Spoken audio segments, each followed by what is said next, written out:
Саламатсыздарбы? Сабагыбыздын аты онлайн журналистика. Бүгүнкү сабакта кириш бөлүмүндө онлайн журналистиканын аныктамасы, түрлөрү жана функциясы, онлайн журналистиканын күчтүү жактары жана кемчиликтери, ошондой эле онлайн журналистиканын тарыхына токтолмокчубуз. Онлайн журналистиканын аныктамасы. Онлайн журналистика интернет аркылуу маалымат таратуу үчүн жүргүзүлгөн журналисттик ишмердик деп атасак болот. Онлайн бул аудиторияга жеткирүү ыкмасын аныктайт. Башкача айтканда, маалымат таратууда коммуникация технологияларын жана мүмкүнчүлүктөрүн пайдалануу деп айтсак да болот. Онлайн журналистиканын түрлөрү. Онлайн журналистиканын түрлөрүн жалпысынан экиге бөлсөк болот. Биринчиси буга чейин иштеп жаткан медиа уюмдардын сайт, блог жана социалдык тармактары, мисалы теле, радио, газета жана журналдардын сайттарын мисал келтирсек болот. Экинчи группа бир гана интернетте бар болгон маалымат сайттары, блог жана социалдык тармактар. Онлайн журналистиканын функциясы. Онлайн журналистиканын биринчи функциясы коммуникативдик функциясы, коомдо байланыш каражаты катары колдонулушу, маалыматты өндүрүүчү жана керектөөчүлөр ортосундагы байланыш түзүүгө жардамчы функциясы. Экинчиси маалыматтык функциясы, коомдо мекеме, алардын аудиториясы жана башка түрдүү катмарлар арасында маалымат алмашууга жардамчы болуусу.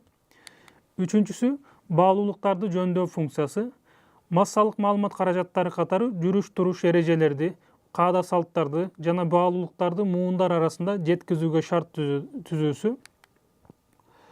Төртүнчүсү социалдык уюштуруучулук функциясы. Интернет коомдогу социалдык институттардын коомчулуктардын жегердүү иштешин уюштурууга катышат. Бешинчи функциясы социалдык тармактарга катышуу жана форум функциясы. Коомдогу түрдүү маселелер боюнча эки тараптуу баарлашууну уюштурат. Эл менен бийлик жана ошондой эле коомдун башка институттары менен байланыш түзүүсүнө катышат. Алтынчы функциясы көңүл ачуу. Интернет оюндар, көңүлдү өстүрүүчү түрдүү маалыматтар аркылуу эс алууга мүмкүнчүлүк түзөт.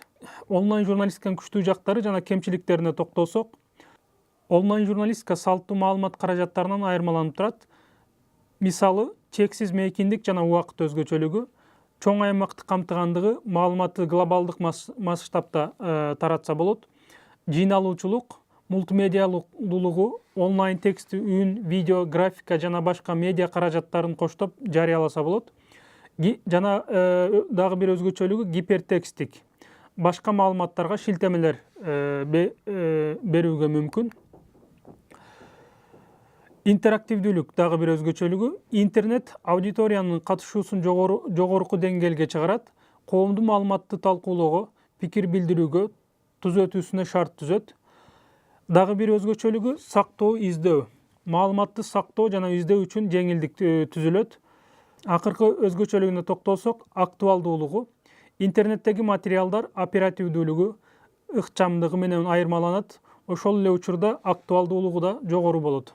Онлайн журналистиканын кемчиликтерине токтолсок, маалымат сайттары, маалымат өндүрүүчүлөр жана кабардын көптүгү, мунун натыйжасында ишенимдүүлүктүн төмөн болушу.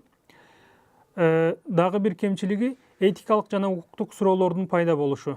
Тактыктын ылдамдык менен алышуусу. Жана ошондой эле санариптик бөлүнүү. Муну интернеттеги байланышуу мүмкүнчүлүгү бар болгондор менен жана мүмкүнчүлүгү жоктордун ортосундагы ажырым катары түшүнсөк болот.